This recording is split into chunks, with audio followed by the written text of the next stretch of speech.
Kelly, you've come a long way since we've started. Why don't we revisit it? Tell me about him. Him? Yes, go on. I don't really see the point in us talking about him, and I've just never really been the type to talk about my love life. I know, it might be difficult, but you never know who your experience could help. Why don't you read me your notes?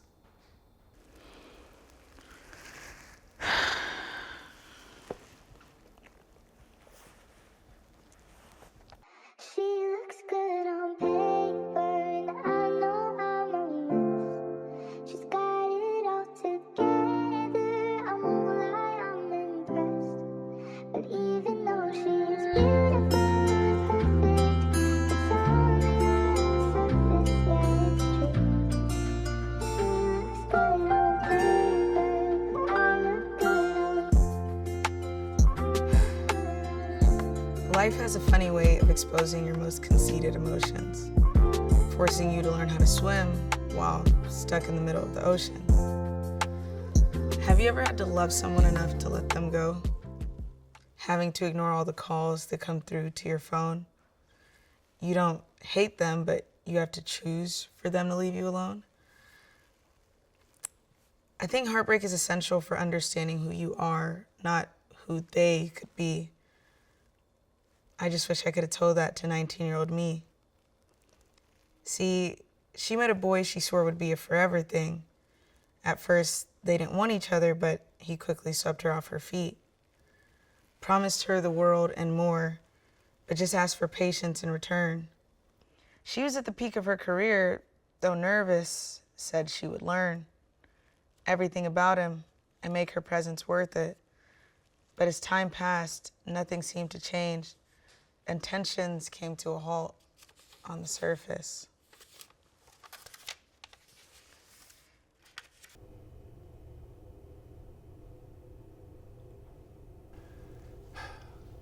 You know the feeling when you think you meet the love of your life? A great feeling where the sun is bright and every conversation feels right. All of a sudden things take a turn and instead of right, they go left. All the laughs and the smiles, they deteriorate and the joy seems stiff. I swear I had good intentions, but circumstances took over. I was lucky to find her though. She was like a diamond or something like a clover. The world is what she deserved, and I promised her nothing less. She was trying to push me. She thought that would help me be my best, but somehow her pushing me just made things more of a mess. I understand my life was different, but all I wanted was effort, just a little more. Yet he felt like he couldn't do anything if it wasn't buying me the entire designer store. So yes, the dynamic changes, the begging becomes persistent. Please do more, please help more. Like, how long would I be in this position? So I started acting out much more than I should have. I spent so much time and money trying to show my appreciation that genuine love and patience turned to depreciation. Kind words became minimal, and I found myself becoming overly critical. I started slipping as I found myself falling out of embracing my femininity as the roles reversed and he fell out of his strength and masculinity. I didn't help him though. I honestly likely made it worse. Everything fell upside down and we kept trying to make things work. As time went on, so did the sand in my invisible hourglass. I would constantly end things just to come back the next day to try and make it last. I was causing my own hurt for the sake of trying to erase the past.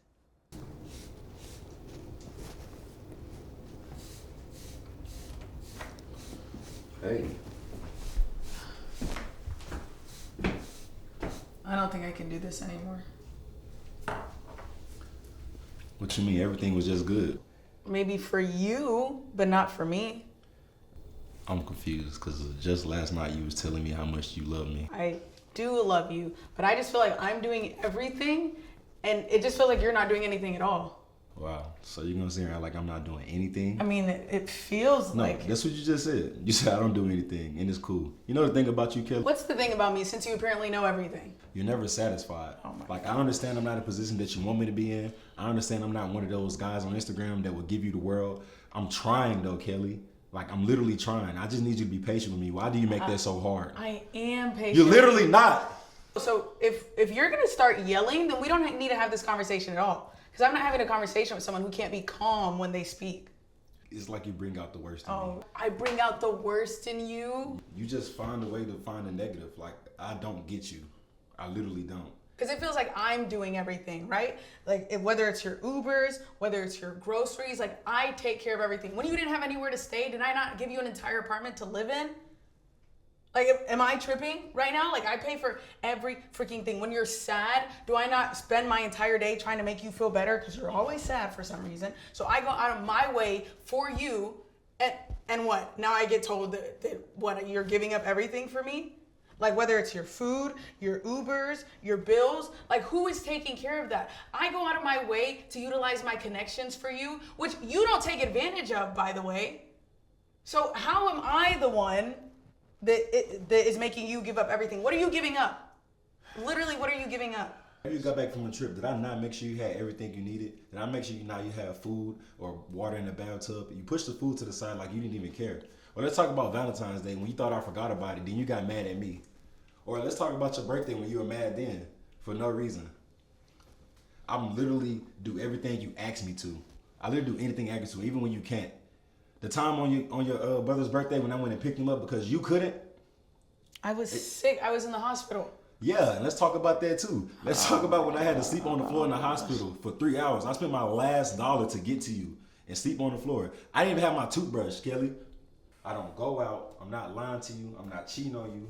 I'm just trying so hard, and it's not enough for you. It's not that I don't think it's enough. I just want to see that you care. I want to see that you're trying to do everything in your power to actually make something work. But when it feels like, oh, in your head, you're just like, you know what? I can chill, and maybe I can try this, and maybe today I'll play 2K with my friends, or maybe tomorrow I'll just hang out with them. Like, it just feels like you're not putting in that effort. And so for me, it's like, when you're not going out of your way to at least try or showing that effort, like, it just makes me feel like in your head, you're like, oh, you know what?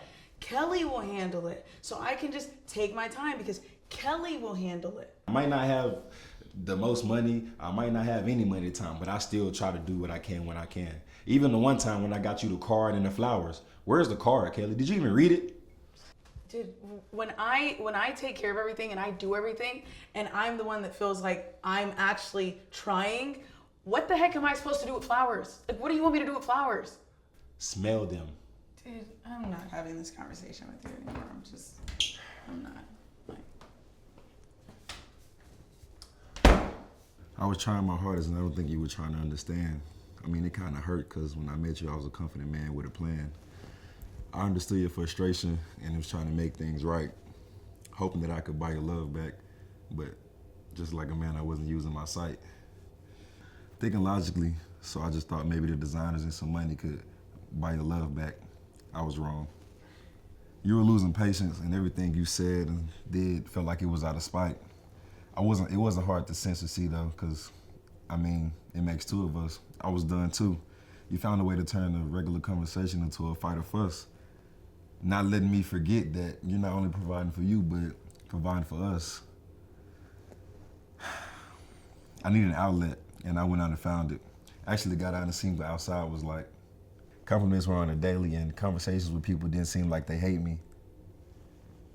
I love that feeling. I'm back. I felt alive like a man. Leaving you was the last thing that I wanted to do though. I mean, it was best for me, and I prayed that it was best for you.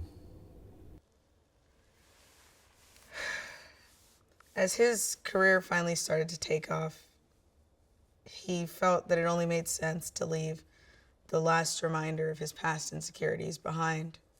And 2 days before Christmas 2023, he let me know I wasn't a gift he wanted under the tree. This shattered me. Because there's something I didn't tell you. Before things fell through, I felt a feeling I'd never felt before. Deep optimism and intense care that I'd locked away like medicine at the store. I felt love. But it didn't matter. I found myself grasping for reach like I was struggling up a ladder. Having that stripped away from me created a void that left me feeling empty. And alas, heartbreak fell upon me like a brick replacing the organ to the left of my chest. Every day felt slow. Every breath felt long. Every thought of him sent a shooting pain deep into my stomach whenever I checked my texts. I would try and fight and even embarrassed myself in the deep hours of the night. I went to his house and was on the floor like a mouse, begging and pleading to make things right. Shoot, I shouldn't have admitted that. That's all right. But I'm sure we've all been there, at a point where we humiliated ourselves beyond repair. I thought it'd help, but he'd already met someone else. I left worse than I went in. The sweet guy I knew no longer existed, I guess because I wasn't his choice or fix-in. He tried to blame it all on me, and though I had my faults in the relationship, we both had a part to play in the battle that led to our fort collapsing. I take care of everything, and I just don't feel like you appreciate any of it. I don't feel you appreciate me. And all I want is to know, is for you to just show me that you care. The next couple months were the hardest of my life. They were so dark, I prayed every night to see the light. I'm a big foodie, but during that time, food never interested me. We would talk here and there, but nothing about what I wanted it to be about. Honestly, communicating made things worse. I wish he'd just stay, especially that time in February when he let me know he'd planned to marry me in May. I know the internet jokes about going no contact, but honestly, it's not to get them back, but to prevent yourself from more emotional attacks. You get to asking the guys like, you think she moved on? Am I the reason this didn't last long? It's okay, bro, you can tell me if I'm wrong. But now that I think about it, I don't think so at all. I was so close to being up and it seemed like you wanted me to fall. You held it down this far, so why would I give up? So close to the end. I thought at least we could patch this up as friends. There's thing I had planned for you. No, for us. You held me down and it's only right that I show you my gratitude. The back and forths, the off and ons left me confused. Like, how are you able to switch so easily? I mean, one day you wake up and you're cold and empty, then the next day you wake up and have some empathy. I'm cool off it. Even though I'd rather have you in the whip with me. I'd rather get the new apartment and even give you a house to the key. Should I rather wait till the end of the year and help you set up that Christmas tree? But I can't. Thank you for your patience, commitment, time, and energy. But it's time to see what I can make of myself.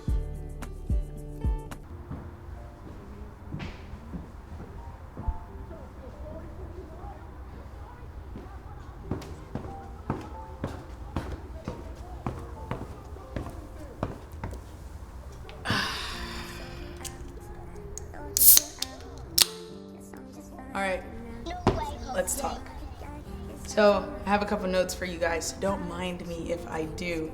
But I really felt like this video is important because I think there's a lot of people that struggle with this issue, but it doesn't get spoken enough about. And I just want to be honest with you because obviously after watching this, I guess you could say that I didn't appreciate him. And honestly, you'd be right. But I like to believe that a lot of times God would take us through situations so that we learn for the next. And if I hadn't gone through that, I wouldn't know how to format who I am today and how to prepare myself to be the version of myself I am today. Because when I do look back and when I had to reenact those scenes, it was very uncomfortable because I was like, I can't believe I was this person, but I was. But cheers to growth, right? Anyways, this is not a Dr. Pepper ad, so I don't know why I'm showing them. But there's a couple of things I wanted to share with you to just kind of have an honest atmosphere, and I hope you are willing to listen and maybe relate. So I'm just going to read some notes to you. Close your eyes and listen if you like my voice, and if you don't, why are you watching this video? But anyways, I think the crazy thing was that online I looked like a very happy, successful individual. You know, some people like to call me millionaire. Kind of hate that. I think it's an amazing achievement. However, I don't think that that's what somebody should be known as. I believe people should be known as who they are, not what they have. And the truth was completely different. My business was stagnant. I was a mess. I couldn't balance it all, and my heart was in emotional surgery. Like, quite literally, that thing was going through it. I couldn't focus, which ended up leaving my mind feeling foggy. It was hard, but now, over a year later, I see it was worth it. Like, really, it was worth it. So, let me tell you all the things I've learned that hopefully you can too. Is number one, money does not buy happiness. However, traveling did help me find solitude to rediscover my purpose. And I think the important part is not the traveling, but the solitude. A lot of times when we feel that we've lost a person, we realize we lost a part of ourselves. So what we try to do is we try to continuously seek that in other people versus being content with who you are as a person, understanding your faults and using those to learn from them and grow from them. Number two is helping others brought me a lot of joy, and it brings joy overall, which honestly explains why I held on to the relationship so long, because I was a helpmate and I absolutely loved being a form of help, even though it did build a sort of resentment. I couldn't leave it because it's what gave me my purpose. It's what gave me joy at the end of the day, which is kind of a weird way to put things, but kind of the best way I know how. Number three is memories will always exist, but they don't have to control you. Your mind is your greatest... Dang, guys. It's because I didn't drink this Dr. Pepper. Not sponsored. Anyways. Oh, that is good. What the heck? Your mind is your greatest asset, so let it be your superpower. What you believe, what you think, what you spend time on, what you pour into, ultimately determines the output of what you get. So a lot of people in the time period of going through a breakup, what you will do is you will sit there and you will just keep reliving these memories that no longer exist in the present time, but will always exist in the past. Now, if you always look at your rearview mirror instead of looking at your front dash, well, you're gonna crash. So let's not do that. Let's pay attention to what's in front of us and understand that all of those things that were in the past were made to grow you, help you, and allow you to make smarter decisions ahead of you. Number four, I don't know if you can see me doing the four there because I'm holding my phone, is social media is never the truth. It shows curated happiness. It's not reality. So don't try to stalk them on social media. And I want you to listen to this when I say it, and I want you to listen correctly and clearly. If someone wanted you in their life, you wouldn't have to search for how they feel. Hope you got that correctly. I hope you listened. Go ahead and just go back like 10 seconds and listen to that again and stop stalking them. Number five is being able to pay attention to and find power in your finances is truly a strength. It's a superpower because it allows you with time freedom to breathe, process, and grow. Like, solitude can be your best friend, just don't get lost too much in it, because that's where your solitude turns to solitary confinement. And we know people go crazy in that, so we don't want to do that. What? The back door is open. Like up there. Number, what is this, 6? I'm on 6, yeah. Number 6, heartbreak is a reflection of a caring heart, but losing yourself in someone is a reflection of a boundary not set. If you have lost your worth and value in another person and you spend way longer than you should dwelling, thinking, critiquing, begging, trying for someone else, you need to stop looking at whether or not the person should be in your life and look at your heart and say, where does my heart lie that I forgot who I am? I've forgotten my value. I've forgotten what I love. I forgot what makes me special, that I let one person dictate all my feelings and everything that I feel and every way that I operate. It's not healthy. So again, understand what your own personal boundary is and be firm on your boundaries. They're uncomfortable, but they do provide you your value. Number 7. 7 is my favorite number. It's just a fun fact. But when they move on, it does not mean that you weren't worth it, because knowing your value should always be more than enough. At the end of the day, the same way that you believe you will find better, they will find better. And that should be what you hope for them. And as people, we're going to move from person to person. We meet so many different people in this lifetime. You cannot continue to be upset with the fact that somebody chose someone else. And you have to be excited for the fact that you don't know what you just avoided. You don't know if that was going to be a harder heartbreak down the line. You don't know. And at the end of the day, you cannot be upset over what you don't know. So put all your time, energy, and effort into being proactive in what you want to know. Now, number 8. Hear me when I say this. Letting go is hard. It was the hardest thing I had to do, was finally say, okay, this is it. This door is closed. This is over.